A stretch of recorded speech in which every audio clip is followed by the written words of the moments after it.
You were never meant to hold everything. We live clenched, minds taut like drawn bows, hearts armored, gripping goals, identities, past wounds, future fears, as if our worth depends on never dropping a single thread. But Marcus Aurelius wrote, "If you are distressed by anything external, the pain is not due to the thing itself, but to your estimate of it, and this you have the power to revoke at any moment." Letting go does not mean giving up. It means loosening the grip that chokes the present. It means seeing that control is often a mask for fear, and fear, like fog at dawn, disappears when touched by the warmth of understanding. Imagine a river. It does not hold on to the banks. It kisses them briefly, then moves on. It does not mourn the rocks it passes. It flows. Can you live like that? Can you move without clinging? The Stoics knew everything changes. Your body, your reputation, your plans, even your closest relationships. All of it is borrowed. Not to be feared, not to be resented, but to be cherished in its time, and then released. Letting go is not weakness. It is wisdom dressed in stillness. Have you ever stood beneath a tree in autumn? It does not scream as it drops its leaves. It simply releases, knowing that loss is part of the rhythm. It trusts spring will come again, though it does not rush it. And so the Stoic lets go, not because they do not care, but because they understand that to love anything is to accept its impermanence. Clutching is suffering. Grasping tightens the mind, shortens the breath, hardens the heart. But when you loosen your fingers, when you trust the shape of things as they are, you return to harmony. So what are you holding on to? An apology never given? A version of yourself you hoped to become? The idea that life must unfold exactly as you planned? Look at it gently, breathe with it, and ask, is this weight helping me walk the path? Or is it the stone in your shoe? There is a practice in Stoicism called premeditatio malorum, the premeditation of loss. It is not pessimism. It is preparation. You imagine the absence of the things you love, not to create sadness, but to deepen gratitude. You realize all of this is on loan. Your partner, your possessions, your breath, even this moment. And when you see that clearly, not as a concept, but as a living truth, your grip softens. You don't love less, you love cleaner, without clinging. Letting go is not an end, it is a turning toward trust, a turning toward what remains when effort dissolves. When the mind stops grasping, something quieter takes its place. Not apathy, but presence. Not control, but participation. You are not here to manage the universe. You are part of it. And the leaf does not command the wind. So let yourself exhale. Let yourself be carried. This too is Stoicism. Not stiff, not cold, but deeply alive. When you stop fighting what is, you discover what always was. A deeper strength, a quieter joy. The same way the tide returns, not through force, but rhythm. The same way night yields to day, not by argument, but by nature's quiet unfolding. So ask yourself, what is one thing I can release today? A grudge, an illusion, a fear dressed as certainty? You don't have to abandon your life.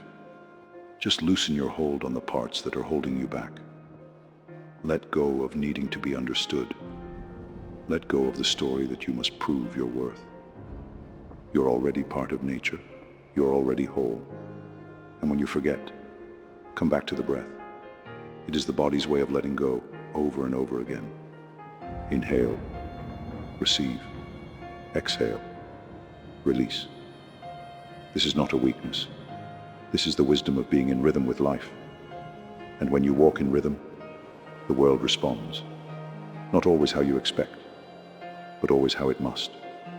So rest for a moment in the knowing that nothing truly yours can be taken, and what is taken was never yours to grasp. You are not the storm. You are the sky it passes through. Letting go begins where resistance ends. Seneca once wrote, "Fate leads the willing and drags the unwilling." So much of our suffering comes not from the events of life, but from our refusal to let them pass through us. We cling to control the way a drowning man clings to the riverbank. But what if surrender is the only way to float? To let go is not to fall, but to allow yourself to be carried. Not all endings are failures. Not all release is loss. Sometimes what feels like breaking is the sound of an old shell falling away, like a bird cracking free of its egg, like the earth opening its hands to let go of the seed.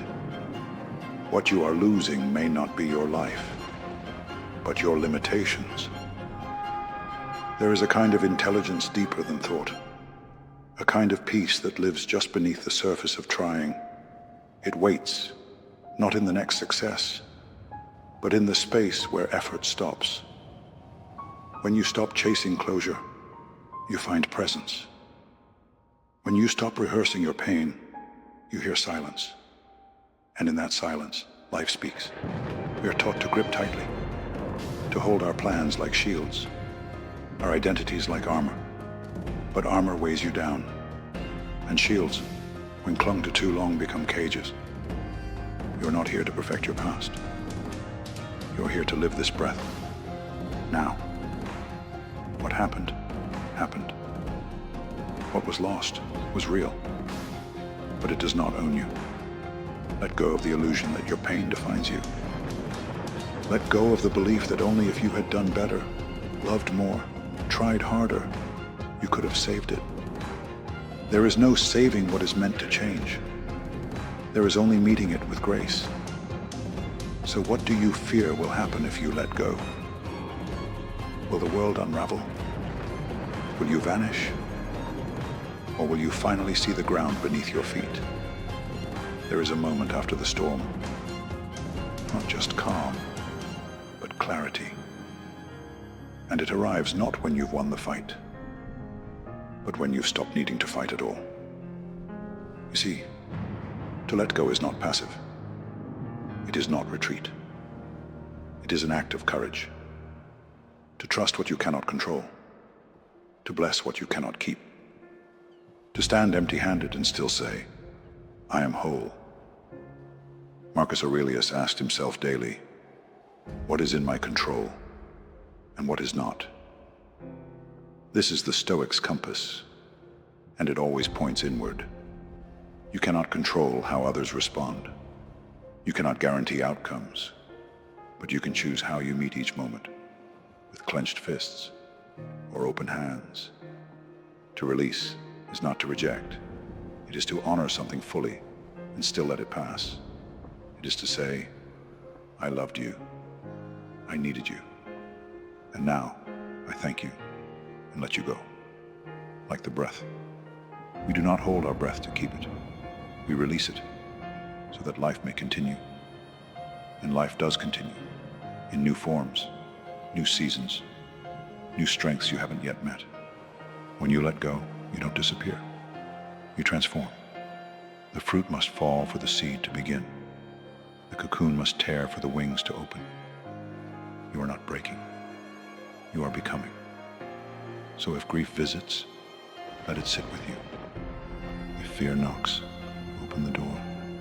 But know that these guests do not stay forever.